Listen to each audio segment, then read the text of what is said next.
Hello, Peter, your Pinoy accountant.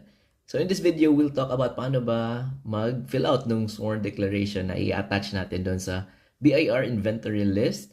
So ito yung ating example. So it's very plain and easy to fill out. So ito, so ilalagay nyo lang dito. Actually, yung template is, yun nga, pwede nyo i-download doon sa RMC mismo. And of course, dun sa link natin, I'll provide a link dyan sa ating description so that it would be easier for you to download the form of the sworn declaration. So ito, as discussed in our previous video, you need to attach this and you will have it received sa BIR or sa RDO kung saan located ang inyong business. So, dito is, this is sworn declaration, and of course, lalagay nyo ano yung province, sang province located yung place of business ninyo, and city or municipality. So in our case, nilagay natin dito is the province of Quezon and municipality of Sampaloc. So it's very plain lang talaga to fill out. You just have to write your name. Dito is I, Monkey D. Luffy, Filipino, of legal age and owner of One Piece merchandise.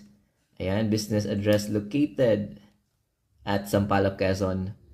Do hereby certify the following. So ito, nakalagay na to lahat doon. So yung ano lang dito is ano yung applicable na inventory sa atin. In our case, yung nilagay natin dito is schedule or list of goods for sale. And yung other schedule as of taxable year ending in December 31, 2024. So, ayan lang. And then next yung line, ano yung applicable na RMC Revenue Memorandum Circular number 57-2015. Yan yung ilalagay nyo dyan. And then last is, you have to, ito pa pala nakalagay is yung, nakalagay lang dito, nakasaad is, complete and in good faith. Ayan, the summary list has been made in good faith, verified by us, and the best of our knowledge and belief is true and correct. Ayan, pursuant to the provision of that NIRC. So after yan, di ba, very easy to fill out lang ng sworn declaration. Ayan, you just need to sign you just need to write your name. Ito is Monkey D. Luffy, and you have to sign over or above your name.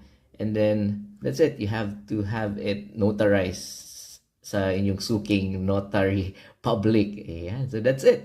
So it's very easy. So yan, ipiprint lang ninyo, pa-notarize, and then submit it together with your BIR inventory list, and of course together with your DVD-R or the USB flash drive containing your soft